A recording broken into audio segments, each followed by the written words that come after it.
All right, so I just got done watching the Raptors and the Blazers and, the Nets and the Hawks. Not only for, watching games purposes, but also tanking purposes now that the Sixers have unexpectedly entered the tanking race. And I just had a few thoughts because one of my biggest gripes with Adam Silver and why I think he's one of the most overrated commissioners of all time is that he feeds into problems that aren't problems, and then he tries to address problems that have been clearly issues over the years, like tanking, but does nothing to address the incentive structure that will make teams tank. And of course, he made an example out of the Sixers, and that's another thing I had a problem with when it comes to Adam Silver, is that it's that he made an example out of the Sixers for doing something out loud and publicly, basically, something that teams have been doing for years. And then, of course, it resulted in planting Brian Colangelo in the Sixers front office, and then hiring his son, and then the burner accounts, and then all the other stuff, the whole deal with that. And to address the issues of tanking, or to throw out baseless solutions, quote unquote, that really do nothing to address the problem of tanking, Adam Silver decided after the 2018 draft lottery that it was time to flatten the lottery odds in an effort to discourage teams from tanking, like teams usually do at the end of the season when their season's over. They start mailing in the games. The starters, the usual rotation guys, don't play as much. It's a lot more two-ways and, younger players, etc. And now that we have had a good 5 years. We have had 5 drafts now since 6 drafts, excuse me. We've had 6 drafts since the lottery odds have flattened. And I can comfortably say, like I said at the time, and like many others who believe in common sense said at the time, flattening the lottery odds did not do shit to address tanking. In some ways, you can argue it made tanking worse, or at the very least, there is no material effect on how teams tank. You just changed some of the inner workings of how teams are now incentivized to tank. For those who don't know, in 2019, the NBA moved to flatten lottery odds for, all the lottery picks 1 through 10, because there was the issue of, once your season's over, teams would just try to tank to the top. Because the way lottery odds used to work is that the worst record had a 25% chance at the number 1 overall pick. The second worst record had a 19.9% chance at the number 1 overall pick. Third is 13.8. Fourth worst, 13.7. Fifth, 8.8%. And basically, if a team season was over, or they had to try to keep the pick because it was lottery protected or what have you from a previous trade, it was a lot more easier to just say, you know what, let's just pack it in. We'll have a high chance at getting a high pick. And then on the off chance that we don't, well, then we're screwed. Now the odds are flattened in such a way to where teams in the middle have more of an incentive to just, stealth tank and pack in their season.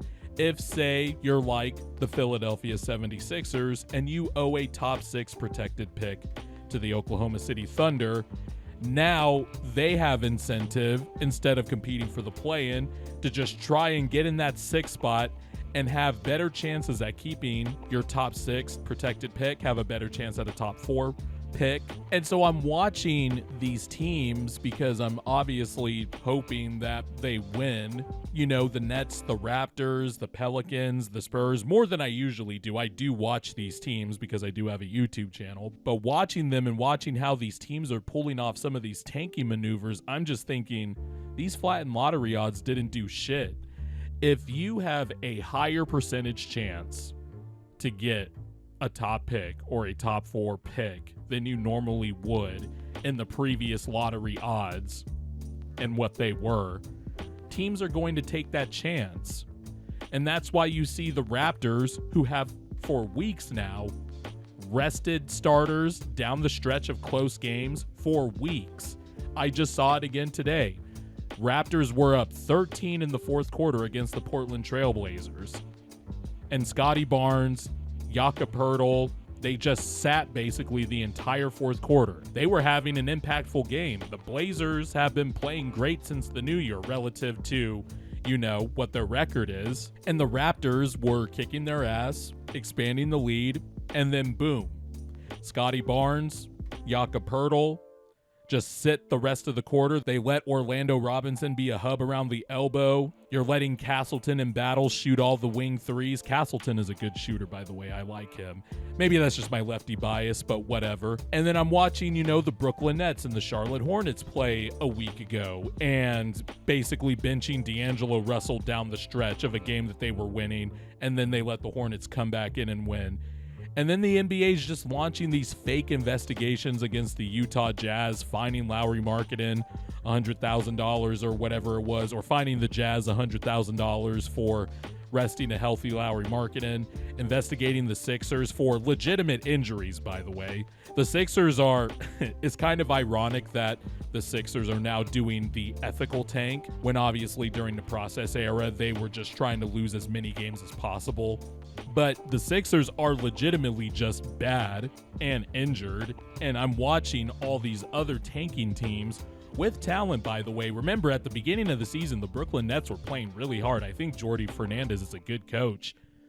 But the lineup choices, resting your best players down the stretch of fourth quarters, it's all the same shit that is still going on. The only teams that are not really trying to lose games are the Washington Wizards, which, by the way, I want to talk about them in a separate video because I am unnecessarily bullish on that young core moving forward.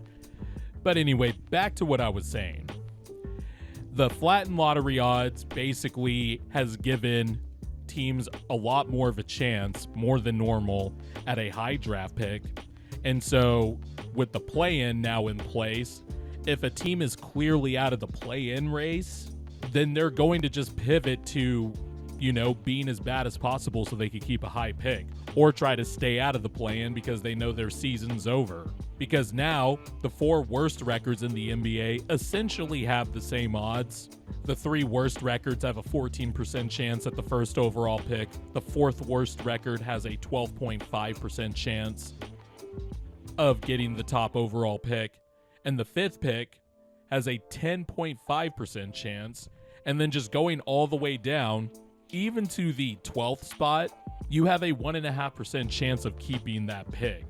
Where if you go back to the old lottery odds, if you go all the way to pick 11, back in those days, you had a 0.8% chance of keeping that pick. The 10th spot in the old lottery format, they would have had a 1.1% chance to get the top pick. The 10th spot now, in the flatten lottery era, a 3% chance. Any team is going to take that extra 2% chance at getting a higher lottery pick than what they normally would. Just ask Atlanta Hawks fans, right? The flatten lottery odds didn't do anything to fix tanking. And Adam Silver hasn't done anything meaningful in terms of solutions to what he thinks is a problem.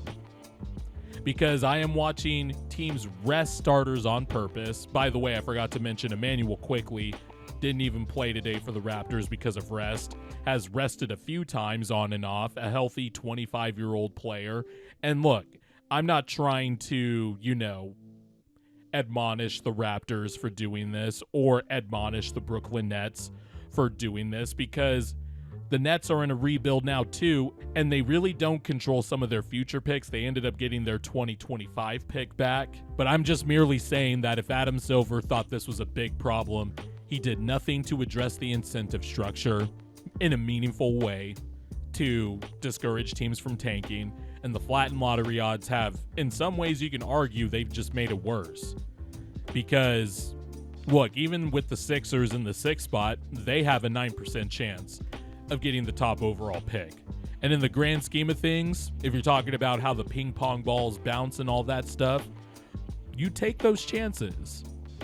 I'm not trying to blast the teams that are doing this, because there is still clearly a reason why you should do this, because the incentive structure is still there. But the flatten lottery odds we can say now haven't effectively addressed the issue.